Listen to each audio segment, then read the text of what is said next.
اسلامی مزاحمتی تحریک حماس نے کہا ہے کہ اس نے غزہ کی پٹی میں اسرائیل کے ساتھ جنگ بندی کے لیے قطری اور مصری ثالثوں سے مشاورت کی ہے۔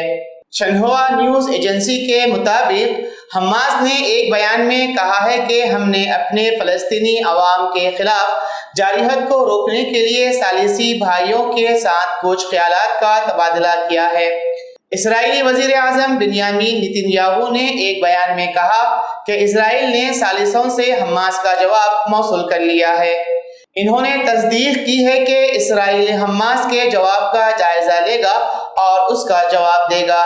اسرائیلی میڈیا نے رپورٹ کیا کہ حماس کا نیا جواب تاحال دیا جانے والا بہترین جواب ہے اور یہ آگے بڑھنے کی بنیادیں فراہم کرتا ہے۔ تاہم میڈیا نے کہا ہے کہ کچھ معاملات کو ہنوز وضاحت کی ضرورت ہے، جیسے اسرائیلی موجودگی فلادلفیا محور غزہ میں اور قیدیوں کا مسئلہ وغیرہ۔ چند دن قبل حماس نے کہا ہے کہ اسے امریکہ سے ایک نئی پیشکش موصول ہوئی ہے، وہ اسرائیل کے ساتھ بالواسطہ مذاکرات دوبارہ شروع کرے تاکہ جنگ بندی کے معاہدے تک پہنچا جا سکے۔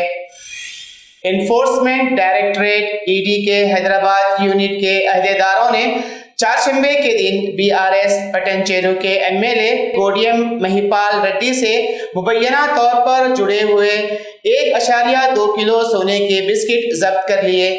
یہ ضبطی مبینہ منی لانڈرنگ کیس سے متعلق ایک تحقیقات کے دوران ہوئی ہے۔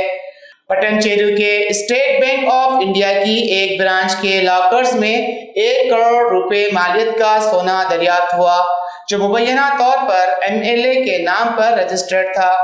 واضح رہے کہ سونے کے بسکٹوں کی خریداری کے حوالے سے کوئی رسید یا دستاویزات نہیں ملے۔ ٹائمز آف انڈیا میں شائع ہونے والی ایک رپورٹ کے مطابق سونے کے بسکٹوں کے علاوہ حیدرآباد میں ED کے افسران نے MLA، ان کے بیٹے وکرم ریڈی، ان کے بھائی مدھوسودھن ریڈی اور مختلف قریبی افراد کی ملکیت اور ریئل اسٹیٹ جائیدادوں کے دستاویزات بھی ضبط کر لیے۔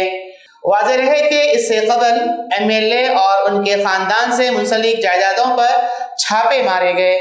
وہ نیز MLA اور ان کے بیٹے کے موبائل فونز کو فورنسک معائنے کے لیے ضبط کر لیا گیا ہے۔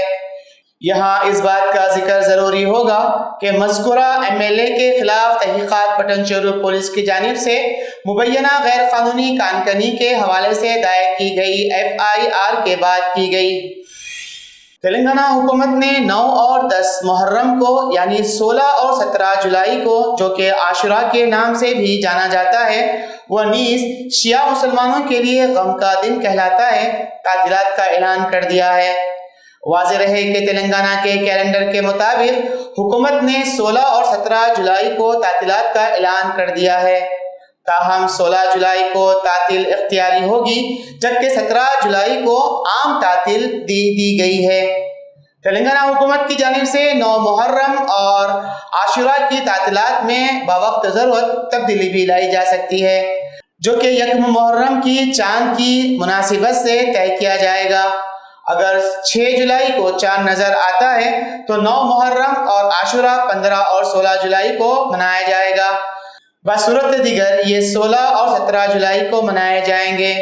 یہاں اس بات کا ذکر ضروری ہوگا کہ محرم اسلامی کیلنڈر کا پہلا مہینہ ہے۔ اس مہینے میں شیعہ مسلمان غم مناتے ہیں۔ محرم یعنی 10 عاشورہ شیعہ مسلمانوں کے لیے غم کا دن ہے، کیونکہ اسی دن حضرت حسین بن علی نواسۂ رسول حضرت محمد صلی اللہ علیہ وسلم کو ان کے رشتہ داروں کے ساتھ شہید کر دیا گیا تھا۔ اس دن کی اہمیت کے پیش نظر تلنگانہ حکومت نے عام تعطیل کا اعلان کیا ہے۔ امیر حلقہ جماعت اسلامی ہند تلنگانہ ڈاکٹر خالد مبشر الظفر نے کہا ہے کہ چند دنوں سے شہر حیدرآباد و سکندرآباد میں دیر رات تک دکانوں، پان کے ٹھیلوں، ہوٹلوں کو کھلے رکھنے پر پولیس جو کارروائی کر رہی ہے، علاوہ ازیں گلی محلوں میں دیر رات تک نوجوان لڑکے نکروں اور چبوتروں پر وقت گزاری کرنے پر پولیس کی جانب سے کی جانے والی کارروائی بروقت اور خوش آئند قدم ہے۔ راتوں کو دیر تک کاروبار جاری رکھنا اور خاص طور پر ہوٹلوں اور ریستورانوں کو کھلا رکھنا صحیح اور مناسب نہیں ہے۔